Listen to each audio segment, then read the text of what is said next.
1절부터 11절까지 한 절씩 교독하겠습니다.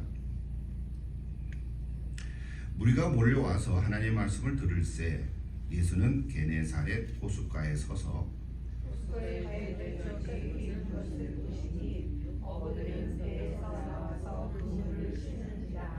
예수께서 한 배에 오르시니 그 배는 시몬의 배라. 육지에서 조금 떼기를 청하시고 앉으사 배에서 무리를 가르치시더니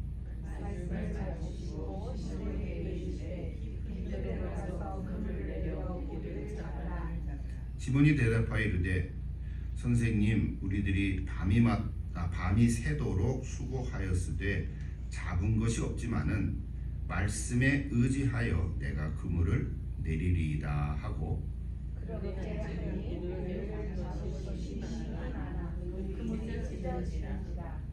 이에 다른 배에 있는 동무들에게 손짓하여 와서 도와달라 하니 그들이 와서 두 배의 체험에 잠기게 되었더라.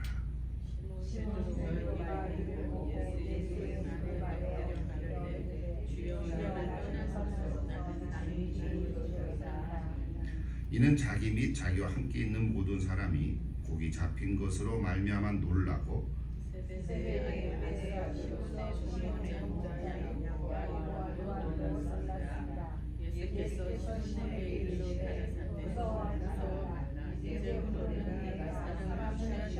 같이 읽으십시다.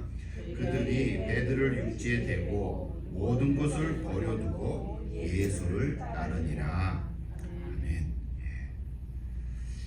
참 좋은 말씀인데요. 핵심은 어부를 제자로 삼으시는 예수님 그런 모습이죠. 이 이야기는 마태복음이나 마가복음에도 다 나옵니다.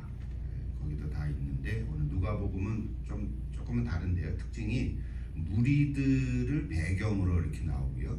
그다음 배 위에 올라서서 이제 가르치면서 하셨던 말씀으로 나옵니다.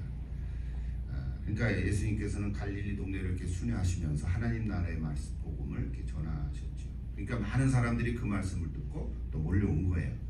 여기 오늘 1절에 보면 무리가 몰려와서 그랬잖아요. 여기 장소는 게네사렛, 갈릴리 호숫가죠. 갈릴리는 지역인데 그 호숫가 이름은 갈릴리 호수라고도 하고 게네사렛 호숫가라고 해요. 호숫가에 서서 배 두 척이 있었는데 그물을 싣고 있었다는 거예요. 여러분, 그물을 싣고 있었다는 말이 뭐죠? 이제 파장했다는 거예요. 이제 고기 잡는 거 이제 끝나고 이제 집으로 돌아가려는 거예요. 그물 싣고 이제 배에 싣고 집으로 가는 건데 밤새 수고했지만 고기를 잡지 못했다. 이것이 이제 상황이죠. 그러니까 그 마음이 어떻겠어요? 허탈하고 상실도 되고 여러 가지로 착잡한 마음이 있었어요. 또 몸은 지칠 대로 지치고 밤에 수고를 했는데 고기가 많이 잡혀오면 어떻게 될까요? 좀 피곤은 해도 신나죠. 여러분 하는 일도 그럴 수 있어요. 그냥 밤새서 뭘 했는데 그 열매가 있으면 그냥 너무 그냥 날아갈 것 같으죠. 근데 뭔가 했는데 아무런 열매가 없으면 어떻게 해요? 그냥 막 무겁죠. 이게 똑같을 거예요. 지금 이 어부들도 그랬을 거라고 봐요. 축 처져 있는 모습이죠. 근데 예수님이 시몬의 배에 올라서 조금 떼게 하고, 그러니까 마치 그 배를 강단 삼아 가지고 이제 무리들에게 말씀을 이제 전하는 거죠. 오늘 보면 말씀을 마치시고 그 다음 얘기부터 나오죠. 느닷없이 예수님 뭐라 그러셨어요? 이게 4절이죠. 깊은 데로 가서 그물을 내려 고기를 잡으라. 아직 예수님이 이 어부들이 고기를 많이 잡았는지 못 잡았는지는 모르지만 보면 알 거 아니겠어요, 그죠?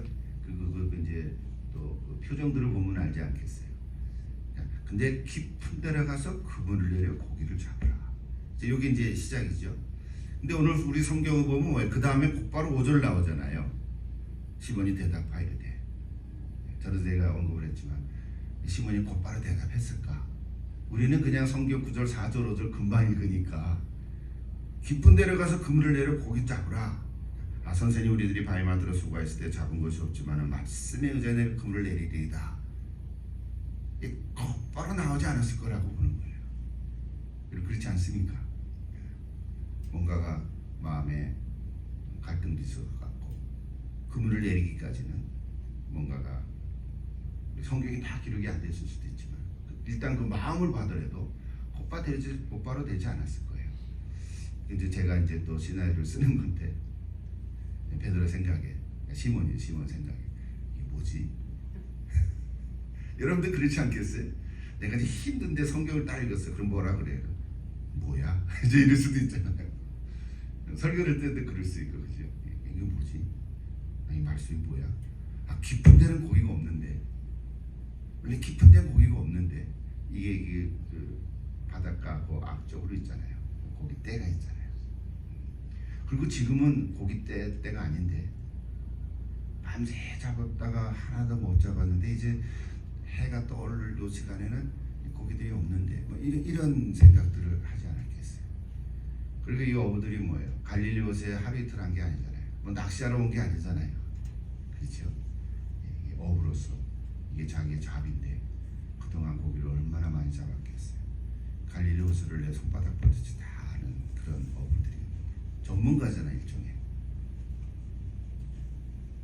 그런데 깊은 데로 가서 내리라고 아마 그런 생각들을 했을 거예요. 성경엔 다 없지만 뭐 예수님께 직접 대고 질문을 했었을 수도 있어요. 그런 게 안 기록돼 있으니까 모르지만 깊은 데는 고기가 없는데요.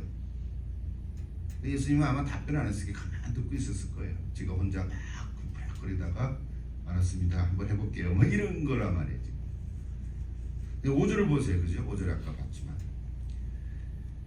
선생님이라 그랬죠. 아직은 우리들이 밤이 맞도록 새도록 수고했는데 잡은 것이 없지만 그 다음 말씀에 의지하여. 전에 제가 이 말씀을 때 이거 너무 멋있다. 제목을 말씀에 의지하여 막 이렇게 설교를 많이 한 적이 있었어요. 근데 나중에 이제 또 책도 보고 이렇게 또 주석도 참고하고 이렇게 보니까 이 말씀에 의지하여라고 하는 단어의 뜻이 우리가 보통 생각한 대로 믿습니다. 아멘. 말씀에 따라서 이런 의미는 아니었다는 거예요. 그런 게 아니야 아직은. 원어로 보면 글자 그대로의 직역한 뜻이 뭐냐면 그러나 당신의 말씀 위에 이렇게 직역되는 뜻이라고요. 그러나 당신의 말씀 위에. 좀 우리식으로 얘기하면 그러나 말씀하시니까 이런 뜻이. 말씀하시니까. 선생님이 말씀하시니 그다음 괄호 넣고 믿자 본전이니까 뭐 이런 의미지. 우리식으로. 뭐 안 되면 그만. 뭐 되면 뭐 대박 나는 거고 뭐 이런 식이 가는 거죠. 그러니까 우리가 생각할 때 말씀에 의지하여. 오늘 우리는 안 그렇지 그죠? 말씀 하나하나가 얼마나 이렇게 뭐 이렇게 우리가 말씀을 다 받아 먹고 뭐 이렇게 은혜가 되는 건데 베드로 지금 시몬은 그런 모습이 아니라는 게 지금. 말씀하시니 말씀하시니까 믿음이 대단해서 고기를 잡을 줄로 믿습니다. 뭐 이런 게 아니라는 거를 이제 여러분 이해를 하시고. 자 그런데 그래서 시몬은 지금 자신의 경험과 자기 이성적인 어떤 판단, 이해와 예수님의 말씀과 부딪히는 거죠. 부딪혔지만 어떻게 했어요? 그래도 그 말씀에 따라가려고 하는 마음이 있었다는 거. 그게 이제 첫 번째 우리에게 주시는 교훈이죠. 영적인 교훈인 거죠. 그리고 오늘 누가복음의 그 말씀들을 보면 그 얼마 바로 전에 장모님의 열병을 고쳐주신 그 예수님의 그 능력을 경험한 바가 있어요. 뭐 커다란 병은 아니지만 다른 무리들이 뭐 엄청난 병자들을 고친 건 아니지만 열병을 낫게 하셨던 예수님의 능력을 경험한 적이 있어요. 어쨌든 그래서 그만큼 설명을 하고 어쨌든 그래서 그물을 내렸어요. 그물을 내려면 다시 배에다 싣고 노를 저어가지고 깊은 데로 가야 되잖아요. 한가운데까지 가야 되잖아요. 그 수고를 했어요. 그 결과는 어떻게 했어요? 거기가 엄청나게 너무 많이 잡혀가지고 한 배에 싣지 못하고 또 오라고 두 대였으니까 둘축을 다 해서 엄청 잡았어요. 자 오늘 본문이 만약에 여기서 끝났다면 어떻게 됐을까요? 또 하나의 멋진 기적으로 기록이 될 거예요. 와 예수님이 고기도 많이 잡히게 하셨더라. 자연을 다스려 쓰는 예수님 영광 올려드립니다. 이렇게 해서 이 본문이 끝났을지도 몰라요. 그렇지 않습니까? 오늘 본문은 그걸로 끝났다면 여기서 끝났다면 그냥 또 하나의 기적 사건이다. 근데 그래서 그 다음이 중요합니다. 그래서 오늘 여기 8절부터 마지막 11절까지가 오늘 우리에게 주시는 메시지인데요. 두 가지만 간단하게 말씀을 드릴게요. 첫째는 그 사건을 보고 이 시몬은 자기를 발견했어요.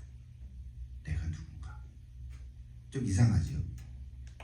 고기를 많이 잡은 기적을 경험했으면 야 신난다 이래야 되는 거잖아요. 선생님 감사합니다. 선생님 앞으로도 좋은 팁을 주시기를 바랍니다. 뭐 이렇게 얘기할 거예요. 어디에 고깃대가 있는지를 아니까 꼭 알려주십시오. 뭐 이렇게 나갔어야 정상인데 여기 오늘 뭐라 했어요? 주여 나를 떠나서서 나는 죄인으로서이다. 이게 자기를 발견한 게 첫 번째 메시지. 여러분 어떤 사건을 경험할 때 특히 하나님으로부터는 어떤 내 힘으로 할 수 없는 어떤 기적적인 경험들을 있을 때, 뭐 저에게도 있고 여러분도 있지 않겠어요? 뭐 꼭 육신의 질병이 낫다, 그런 건 저에게도 있고 여러분도 있을 수 있는데 그런 것도 있겠지만 어떤 상황 속에서 문제가 해결이 됐거나 또는 내가 기도했는데 응답이 됐거나 내 힘으로는 할 수가 없는 건데 하나님이 그냥 빈틈없이 하나도 허리라도 잘못되지 않고 그렇게 응답된 사건들을 경험할 때 뭐가 나와요? 하나님 감사합니다. 그것도 있지만 나는 아무것도 아닌데 내가 할 수 없었던 건데 하나님이 해주셨습니다. 막 그런 고백이 나오는 거죠. 첫 번째로는 나를 보게 된 거예요. 자기를 보는 거예요. 자기의 인식이 바뀌어졌어요. 사실은 무서웠던 거예요.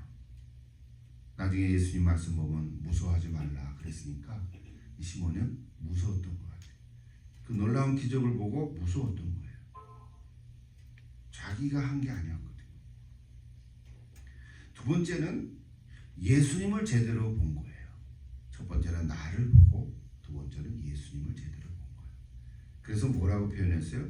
지금 주여라고 했잖아요. 처음에는 뭐라 그랬어요? 선생님이요. 선생님이 정도인데 이제는 주님이 된 거예요. 주님이다. 인식의 변화를 했어요. 예수님 제대로 본 거죠.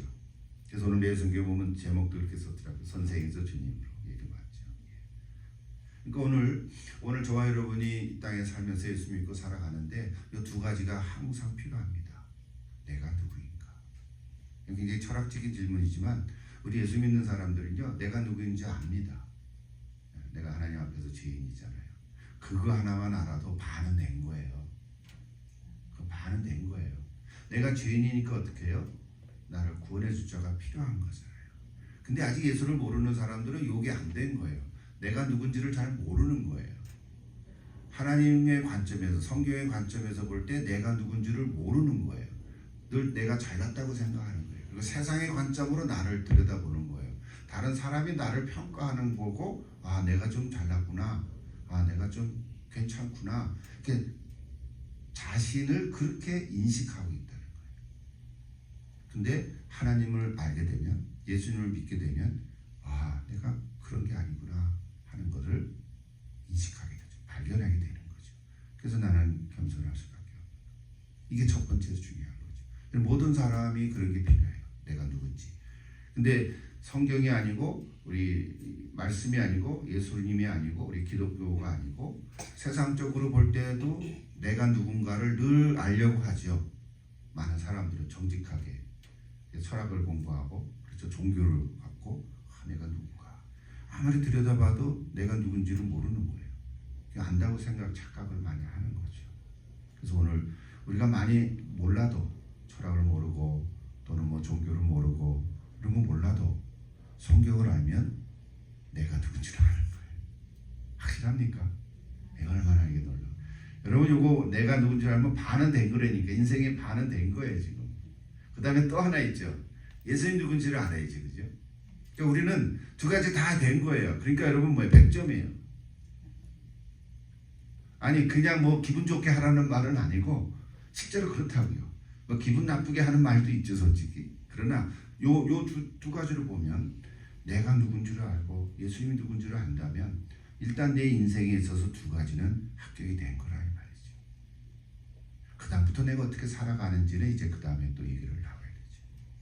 근데 많은 사람들은 나도 누군지 모르고, 그러니까 예수님도 누군지 모르는 거예요. 그러니까 예수님 엉뚱하게 말하는 거죠. 지난주에도 얘기했지만 우리 모든 사람은 다 예수님이 누구신가라는 질문에 답을 해야 한다. 그런 얘기를 했죠.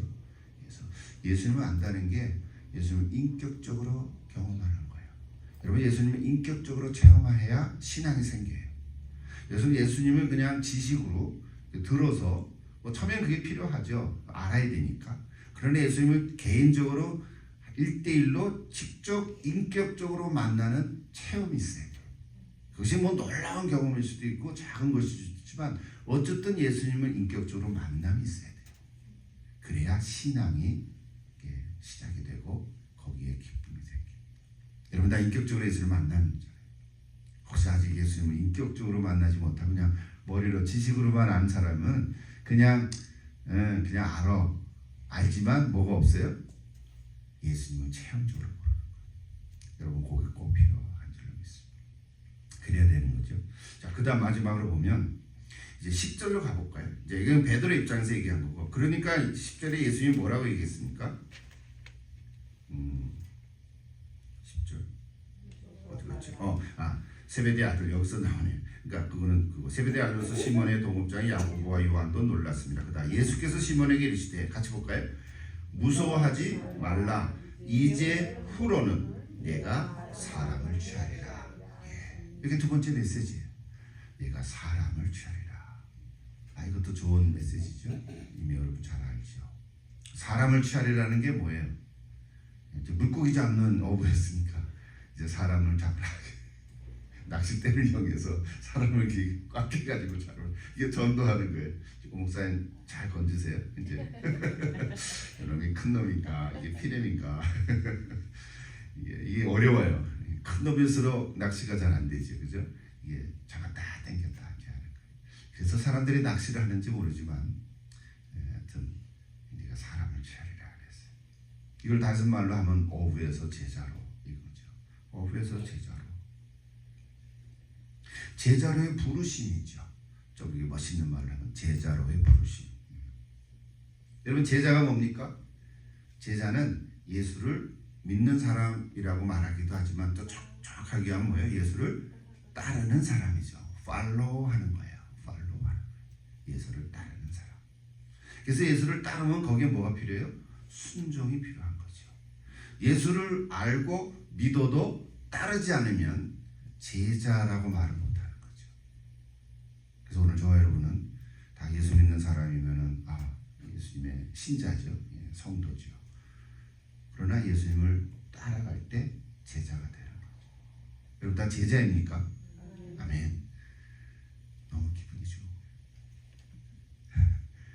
여러분 이렇게 제자가 이렇게 많으니 얼마나 좋아. 제 할 일을 하는 거죠. 100점도 주셨잖아요. 맞아요. 100점. 우리 권사님 잘 알아들었어요. 여러분 예수를 따라가는 사람이 제자예요. 제자입니까? 여러분 제자입니까라는 책이 있어요. 우리 저는 제자양육할 때 다 한 번씩 읽어서 또 독후감도 쓰게 하고 그랬는데, 혹시 아직도 모르는 분이 계시면 제자입니까라는 책을 한번 꼭 읽어보시는 게 좋겠어요. 전에 다 읽어보신 분들은 은혜가 많이 받았죠. 또 한번 보세요. 또 한번 꺼내보세요. 다 봤는데 또 하나 꺼내보면 또 느낌이 다를 수 있어요.